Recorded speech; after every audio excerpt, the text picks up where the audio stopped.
9 जून 1900 Ranchi jail की एक अंधेरी कोठरी में सिर्फ 25 साल के एक नौजवान वीर तड़प रहे थे। उन्होंने अकेले ही अंग्रेजों की नींद उड़ा दी थी। हजारों आदिवासी उन्हें भगवान मानते थे, लेकिन अगली सुबह वे शहीद हो चुके थे।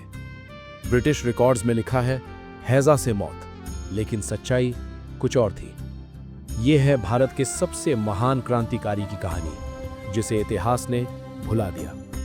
15 नवंबर 1875 झारखंड के उलीहातू गांव में एक बच्चा पैदा हुआ। नाम था बिरसा मुंडा। एक साधारण आदिवासी परिवार, बहुत गरीब, पर इस बच्चे की आंखें कुछ अलग थीं। जब बिरसा सिर्फ 10 साल का था तो उसने देखा कि उसके लोगों के साथ क्या हो रहा है। जमींदार उनकी जमीन छीन रहे थे, अंग्रेज उन्हें गुलाम बना रहे थे, ईसाई मिशनरी उनका धर्म बदलवा रहे थे। बिरसा ने सोचा, क्या हम इंसान नहीं हैं? क्या हमारा कोई हक नहीं? और यहीं से शुरू हुई एक तूफान की कहानी। बिरसा का बचपन बेहद कठिन था। उसके पिता सुगना मुंडा एक गरीब किसान थे। खेती से इतना भी नहीं मिलता था कि 2 वक्त की रोटी मिल सके। एक दिन एक जर्मन मिशनरी ने बिरसा को देखा। होशियार बच्चा लगा उसे। उसने कहा, इस बच्चे को स्कूल भेजो, मैं पढ़ाऊंगा। शर्त थी, ईसाई धर्म अपनाना होगा। गरीबी में मजबूर होकर बिरसा के परिवार ने हाँ कर दी। बिरसा चाईबासा के जर्मन मिशन स्कूल में पढ़ने लगा। वहाँ उसने अंग्रेजी, हिंदी, बंगाली सीखी, बाइबल पढ़ी, लेकिन साथ ही उसने ये भी देखा कि मिशनरी कैसे आदिवासियों को अपनी संस्कृति से दूर कर रहे थे। बिरसा ने सोचा, क्या शिक्षा पाने के लिए अपनी पहचान खोनी पड़ती है? नहीं। उसने स्कूल छोड़ दिया, वापस जंगल चला गया, अपने लोगों के बीच। साल 1895। बिरसा अब 20 साल का हो चुका था। उसने एक सपना देखा। सपने में उसे भगवान ने कहा, जाओ अपने लोगों को बचाओ, तुम ही उनके मसीहा हो। बिरसा ने अपने बालों को खुला छोड़ दिया, सफेद धोती पहनी और गांव-गांव घूमकर बोलने लगा। उसका संदेश था सीधा और साफ, अबुआ दिसूम अबुआ राज, मतलब हमारा देश हमारा राज। लोग उसे सुनने आने लगे, पहले 10, फिर 100, फिर 1000। आदिवासी समझ गए कि ये लड़का उनकी आवाज है। बिरसा एक पेड़ के नीचे खड़ा होता, उसके आसपास हजारों लोग बैठते। वो कहता, देखो भाइयों, जमींदार हमारी जमीन छीन रहे हैं, सरकार हमसे टैक्स वसूल रही है, पुलिस हमें मारती है और हम चुपचाप सह रहे हैं। क्यों? लोगों की आंखों में आंसू आ जाते। बिरसा कहता, हम भी इंसान हैं, हमारा भी हक है इस धरती पर। शराब मत पियो, एक दूसरे से लड़ाई मत करो, अंग्रेजों की नौकरी मत करो, जमींदारों को लगान मत दो, और सबसे बड़ी बात, अपनी जमीन के लिए लड़ो, अपने सम्मान के लिए लड़ो। बिरसा सिर्फ भाषण नहीं देता था, वो चमत्कार भी दिखाता था। बीमारों को ठीक करता, लोगों की समस्याएं सुनता, जड़ी बूटियों से इलाज करता। लोगों ने उसे धरती आबा यानी धरती का पिता कहना शुरू कर दिया। कुछ लोग तो उसे भगवान मानने लगे। हजारों आदिवासी उसके पीछे आने लगे। अंग्रेज घबरा गए। एक 20 साल का लड़का उनकी पूरी सत्ता को हिला रहा था। 1895 में बिरसा को पहली बार गिरफ्तार किया गया। आरोप था दंगा भड़काना, लोगों को सरकार के खिलाफ भड़काना। 2 साल जेल में रहा। कोई 22-23 साल का नौजवान अंधेरी कोठरी में, लेकिन बिरसा की आत्मा नहीं टूटी। जेल में उसने और सोचा और प्लान बनाया। 1897 में जब वो बाहर आया तो और भी खतरनाक बन चुका था। अब वो समझ गया था, सिर्फ भाषण से कुछ नहीं होगा, अब हथियार उठाने होंगे। उसने अपने साथियों को इकट्ठा किया, हजारों की संख्या में। तीर धनुष, भाले, कुल्हाड़ियां तैयार की। गुप्त बैठकें होने लगी जंगलों में। योजना बनी, अंग्रेजों के थाने, चर्च, जमींदारों के घर, सबको निशाना बनाया जाएगा। क्रिसमस की रात 24 दिसंबर 1899। सब ईसाई चर्च में प्रार्थना कर रहे थे। बिरसा ने सोचा, यही सही समय है। बिरसा ने अपने हजारों साथियों के साथ खूंटी थाने पर हमला कर दिया, तीर धनुष और भाले लेकर। अंग्रेज सैनिकों के पास बंदूकें थीं, लेकिन बिरसा के लोगों में जोश था, गुस्सा था, सालों का दर्द था। रात भर युद्ध चला, आग लग गई, चीखें गूंजी, खून बहा। फिर टांगा गांव पर हमला हुआ, फिर डोंबरी पहाड़ी पर लड़ाई हुई। ब्रिटिश सेना को पीछे हटना पड़ा। पहली बार आदिवासियों ने अंग्रेजों को हराया था। पूरे झारखंड, बिहार, बंगाल में बिरसा का नाम गूंजने लगा। अखबारों में छपा, मुंडा विद्रोह। अंग्रेज अफसर परेशान हो गए। डिप्टी कमिश्नर ने कहा, यह लड़का खतरनाक है, इसे पकड़ना होगा, मरा या जिंदा। उन्होंने 500 रुपए का इनाम रखा बिरसा को पकड़ने पर। उस जमाने में 500 रुपए आज के 5 लाख रुपए जैसा था। लेकिन बिरसा जंगलों में छिपा रहा, कभी यहां कभी वहां। गुरिल्ला युद्ध, रात को हमला, दिन में गायब। अंग्रेज परेशान, आदिवासी खुश। जनवरी 1900, डोंबरी पहाड़ी पर फिर से बड़ा युद्ध हुआ।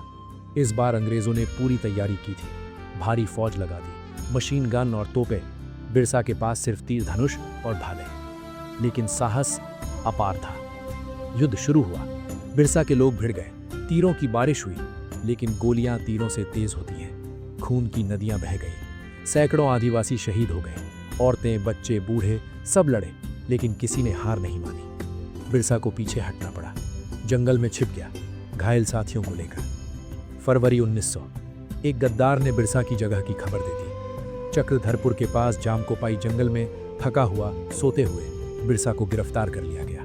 इस बार आखिरी बार बिरसा को रांची जेल में बंद कर दिया गया, लोहे की जंजीरों में, अंधेरी कोठरी में। जेल के रिकॉर्ड्स कहते हैं बिरसा की हालत बिल्कुल ठीक थी, कोई बीमारी नहीं थी, खाना भी खाता था, पानी भी पीता था।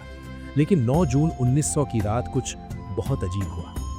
रात 10 बजे तक बिरसा बिल्कुल ठीक था, जेलर ने देखा था, लेकिन सुबह जब दरवाजा खोला गया, बिरसा मर चुका था।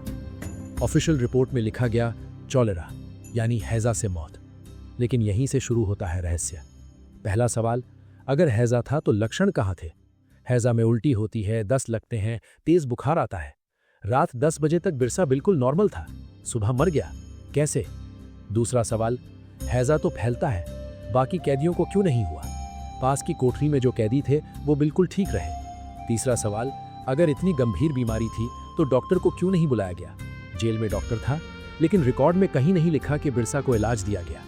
चौथा और सबसे बड़ा सवाल, बिरसा की बॉडी का पोस्टमार्टम क्यों नहीं हुआ?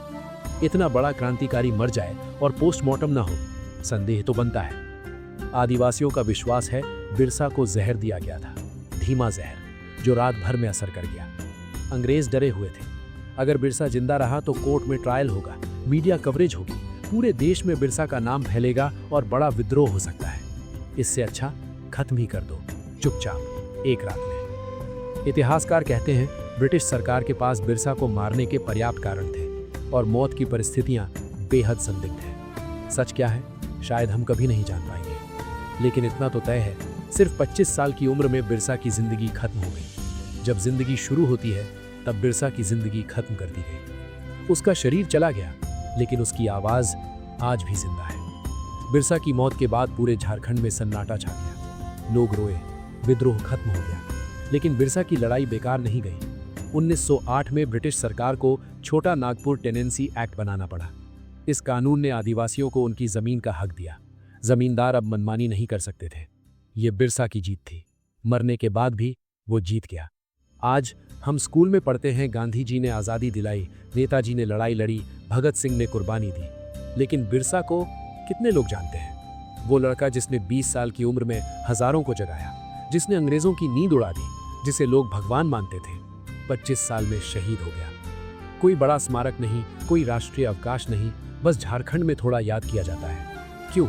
क्योंकि बिरसा आदिवासी था, क्योंकि वो अंग्रेजी नहीं बोलता था, क्योंकि उसके पास डिग्री नहीं थी, लेकिन उसके पास कुछ और था, साहस, जुनून, अपने लोगों के लिए जान देने की हिम्मत। बिरसा ने सिखाया कि जुल्म के खिलाफ लड़ना जरूरी है, चाहे तुम्हारे पास हथियार ना हो, चाहे दुश्मन कितना भी ताकतवर हो, चाहे पूरी दुनिया तुम्हारे खिलाफ हो, सच के लिए खड़े होना जरूरी है। आज भी झारखंड के जंगलों में, आदिवासी गांवों में बिरसा की तस्वीरें लगी हैं, उनके घरों में, उनके मंदिरों में। वो उसे भगवान नहीं मानते, वो उसे अपना भाई मानते हैं, अपना नायक मानते हैं। अबुआ दसूम अबुआ राज, ये नारा आज भी गूंजता है। जब भी कोई अन्याय होता है, जब भी किसी आदिवासी पर जुल्म होता है, ये नारा याद आता है। बिरसा का सपना था हर आदिवासी को सम्मान मिले, उनकी जमीन, उनकी संस्कृति, उनकी पहचान सब सुरक्षित रहे। क्या वो सपना पूरा हुआ? नहीं। आज भी आदिवासियों के साथ अन्याय होता है, उनकी जमीनें छीनी जाती हैं, उनके जंगल काटे जाते हैं। लेकिन बिरसा की लड़ाई खत्म नहीं हुई, वो आज भी जारी है, हर उस व्यक्ति में जो अन्याय के खिलाफ आवाज उठाता है। आज 15 नवंबर को जनजातीय गौरव दिवस मनाया जाता है। बिरसा के जन्मदिन पर सरकारी कार्यक्रम होते हैं, भाषण होते हैं, लेकिन क्या सिर्फ एक दिन याद करना काफी है? क्या सिर्फ फोटो पर माला चढ़ाना काफी है? नहीं। असली श्रद्धांजलि ये है कि हम उसके सपनों को पूरा करें, आदिवासियों को सम्मान दें, उनके हक की लड़ाई लड़ें। बिरसा आज होता तो क्या कहता? शायद यही कि लड़ाई खत्म नहीं हुई है, अभी बहुत काम बाकी है। तो दोस्तों, अगर आपको लगता है कि बिरसा मुंडा को इतिहास की किताबों में ज्यादा जगह मिलनी चाहिए, अगर आपको लगता है कि हर भारतीय को इस वीर के बारे में पता होना चाहिए तो इस वीडियो को ज़्यादा से ज़्यादा शेयर करो, अपने दोस्तों को भेजो, अपने परिवार को दिखाओ, सोशल मीडिया पर शेयर करो, क्योंकि भूले हुए वीरों को याद करना हमारी जिम्मेदारी है। उनकी कहानियों को जिंदा रखना हमारा फर्ज है। बिरसा मुंडा ने अपनी जान दे दी हमारे लिए, हमारे देश के लिए। कम से कम हम उसे याद तो रख सकते हैं। जय बिरसा, जय भारत। अगर आप ऐसी ही और भूली हुई कहानियां सुनना चाहते हो तो चैनल को सब्सक्राइब कर लो, बेल आइकॉन दबा दो, क्योंकि मैं लाता रहूंगा ऐसे वीरों की कहानियां जिन्हें इतिहास ने भुला दिया। धन्यवाद।